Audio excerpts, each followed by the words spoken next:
Hi hello ನಮಸ್ಕಾರ. ನನ್ನ ಚಾನಲ್ಗೆ ಸ್ವಾಗತ. ಎಲ್ಲರೂ ಹೇಗಿದ್ದೀರಿ? ಎಲ್ಲರೂ ಚಲೋ ಇದ್ದೀರಿ ಅಂದ್ಕೊಂಡ್ರಿ. ನಾನು ಚಲೋ ಇದ್ದೀನಿ. ಇನ್ನೂ ನನ್ನ ಚಾನಲ್ನ ಯಾರ್ಯಾರು ಸಬ್ಸ್ಕ್ರೈಬ್ ಮಾಡ್ಕೊಂಡಿಲ್ಲ ಎಲ್ಲರೂ ಸಬ್ಸ್ಕ್ರೈಬ್ ಮಾಡ್ಕೊಳ್ರಿ. ಬಾಜು ಇರೋ ಬೆಲ್ ಐಕಾನ್ ಕ್ಲಿಕ್ ಮಾಡಿರಿ. ನಾ ಹಾಕೋ ಎಲ್ಲ ವೀಡಿಯೋಸ್ ನಿಮಗೆ ಬರ್ತದ್ರಿ.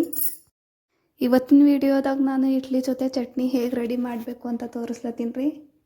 ಇದು ಇಡ್ಲಿ ಜೊತೆ ಒಳ್ಳೆ ಕಾಂಬಿನೇಷನ್ ರೀ. ಬರ್ರಿ ಹೇಗೆ ಮಾಡೋದು ಅಂತ ನೋಡೋಣ.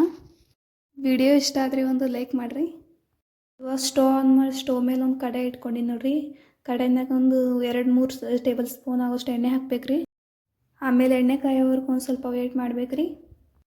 ಈಗ ಒಂದು ಅರ್ಧ ಟೇಬಲ್ ಸ್ಪೂನ್ ಆಗೋಷ್ಟು ಜೀರಿಗೆ ಹಾಕೋತಾ ಇದ್ದೀನಿ ನೋಡಿ ಫ್ರೆಂಡ್ಸ್. ಇವಾಗ ಒಂದು 5-6 ಹಸಿಮೆಣ್ಸಿನ ಒಂದರಲ್ಲಿ 2 ಮಾಡಿ ಹಾಕೊಳ್ಳತ್ತೀನಿ ನೋಡ್ರಿ. ಇವಾಗ ಸ್ವಲ್ಪ ಕರಿಬೇವು ಹಾಕ್ಕೊಳ್ಬೇಕು. ಈಗ ಮೆಣಸಿನ್ಕಾಯಿ ಕಲರ್ ಚೇಂಜ್ ಆಗೋವರೆಗೂ ಹುರ್ಕೊಳ್ಬೇಕು ನೋಡಿ ಫ್ರೆಂಡ್ಸ್.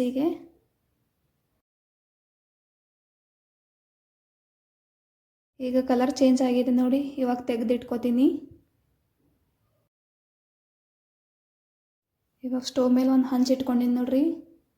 ಕಡಲೆ ಬೀಜ ಹಾಕಿ ಹುರ್ಕೊಳ್ಬೇಕ್ರಿ.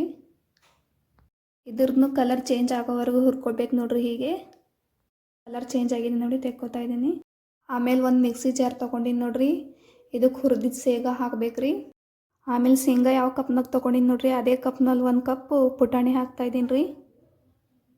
ಆಮೇಲೆ ಹುರ್ಕೊಂಡಿದ್ದೆಲ್ಲ ಇಂಗ್ರೀಡಿಯೆಂಟ್ಸ್ ಹಾಕಿಟ್ಟಿನಿ ನೋಡ್ರಿ. ಆಮೇಲೆ ರುಚಿಗೆ ತಕ್ಕಷ್ಟು ಉಪ್ಪು ಹಾಕ್ಕೊಳ್ಬೇಕ್ರಿ. ಆಮೇಲೆ ಒಂದು ಸ್ವಲ್ಪ ಅಲ್ಲ ಬೆಳ್ಳುಳ್ಳಿ ಪೇಸ್ಟ್ ಹಾಕ್ಕೊಳ್ಬೇಕ್ರಿ.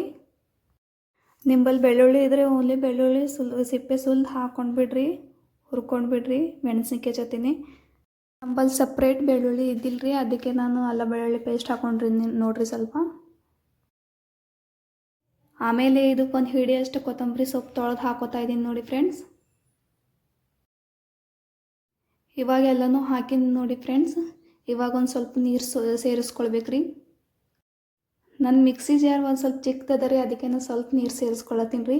ಆಮೇಲೆ ಸೇರಿಸ್ಕೊತೀನಿ ರೀ ನಾನು. ಈಗ ಮಿಕ್ಸರ್ ಮಾಡ್ಕೊಂಡಿನಿ ನೋಡ್ರಿ ನಾನು ಎಲ್ಲನೂ. ಮಿಕ್ಸಿ ಜಾರ್ ಒಂದು ಸ್ವಲ್ಪ ಸಣ್ಣದಿದ್ದಿದ್ದು ಸಲಕ್ಕೆ ಅದ್ರಾಗ ನೀರು ಹಾಕೊಳಕ್ಕೆ ಬರಲ್ರಿ, ಅದಕ್ಕೆ ಒಂದು ಪಾತ್ರೆದಾಗ ತೆಗೆದಿಟ್ಕೊಂಡಿನಿ ನೋಡ್ರಿ ನಾನು ಎಲ್ಲ. ಈಗಿದು ಗಟ್ಟಿ ಆಗ್ಯದ್ರಿ. ಇದಕ್ಕೊಂದು ಸ್ವಲ್ಪ ನೀರು ಸೇರಿಸ್ಕೊಳ್ತೀನಿ ರೀ ನಾನು. ಇಡ್ಲಿ ಚಟ್ನಿ ಒಂದು ಸ್ವಲ್ಪ ತಿಳಿ ಇದ್ರೇ ಸರಿಯಾಗಿ ಹತ್ತದ್ರಿ. ಇವಾಗ ನೋಡ್ರಿ ನೀರು ಹಾಕ್ಕೊಂಡಿನಿ ನಾನು. ಈಗ ಒಂದು ಸೌಂಟ್ ತೊಗೊಂಡು ಎಲ್ಲನೂ ಸರಿಯಾಗಿ ಮಿಕ್ಸ್ ಮಾಡ್ಕೊಳ್ಬೇಕ್ರಿ.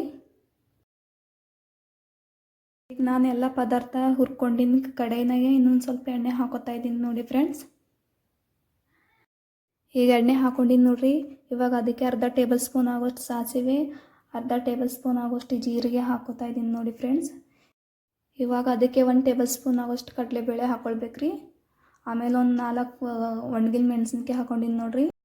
ಆಮೇಲೆ ಒಂದು ಸ್ವಲ್ಪ ಕರಿಬೇವು ಹಾಕ್ಕೊಳ್ಬೇಕ್ರಿ. ಈಗ ಒಗ್ಗರಣೆ ರೆಡಿ ಆಗ್ಯದ ನೋಡ್ರಿ. ಇವಾಗ ಗ್ಯಾಸ್ ಆಫ್ ಮಾಡ್ಕೊಂಡು ರೆಡಿ ಮಾಡಿಟ್ಟಿನ ಚಟ್ನಿ ಹಾಕೋಬೇಕ್ರಿ. ಆಮೇಲೆ ಒಂದು ಸ್ವಲ್ಪ ಮಿಕ್ಸ್ ಮಾಡ್ಕೊಳ್ಬೇಕ್ರಿ ಚಟ್ನಿ. ನೋಡಿ ಫ್ರೆಂಡ್ಸ್, ನಾನು ಅಷ್ಟೊಂದು ಗಟ್ಟಿನೂ ಅಲ್ಲ ಅಷ್ಟೊಂದು ತಿಳಿನೂ ಅಲ್ಲ, ಮೀಡಿಯಮ್ನಾಗ ಮಾಡ್ಕೊಂಡಿನಿ ರೀ. ಈಗ ಸರ್ವ್ ಮಾಡಿ ತೋರಿಸ್ಲತ್ತೀನಿ ನೋಡಿ ಫ್ರೆಂಡ್ಸ್. ನೋಡಿ ಫ್ರೆಂಡ್ಸ್ ಹೇಗೆ ಬಂದಿದೆ ಚಟ್ನಿ ಅಂತ. ನನ್ನ ಮೊಬೈಲ್ ಕ್ಯಾಮ್ರಾ ಕ್ಲಾರಿಟಿ ಚಲೋ ಇಲ್ಲ ವೀಕ್ಷಕರೇ, ಅದಕ್ಕೆ ವಿಡಿಯೋ ಕ್ವಾಲಿಟಿ ಸ್ವಲ್ಪ ಲೋ ಆಗಿ ಬಂದದ್ರಿ. ನಾ ಮಾಡಿರೋ ಚಟ್ನಿ ನಿಮ್ಗೆ ಇಷ್ಟ ಆದ್ರೆ ಈ ವಿಡಿಯೋಗೆ ಒಂದು ಲೈಕ್ ಮಾಡಿರಿ, ನಿಮ್ಮ ಫ್ಯಾಮ್ಲಿ ಫ್ರೆಂಡ್ಸಿಗೆ ಶೇರ್ ಮಾಡಿರಿ, ಕಮೆಂಟ್ ಮಾಡಿರಿ, ನನ್ನ ಚಾನೆಲ್ನ ಸಬ್ಸ್ಕ್ರೈಬ್ ಮಾಡ್ಕೊಳ್ಳಿ ವೀಕ್ಷಕರೇ. ಮತ್ತು ನೀವು ಈ ಥರ ಚಟ್ನಿ ಟ್ರೈ ಮಾಡಿ ನೋಡಿ ವೀಕ್ಷಕರೇ, ಸರಿಯಾಗಿ ಬರ್ತದ್ರಿ. ವಿಡಿಯೋ ನೋಡಿದ್ದಕ್ಕಾಗಿ ಧನ್ಯವಾದಗಳು.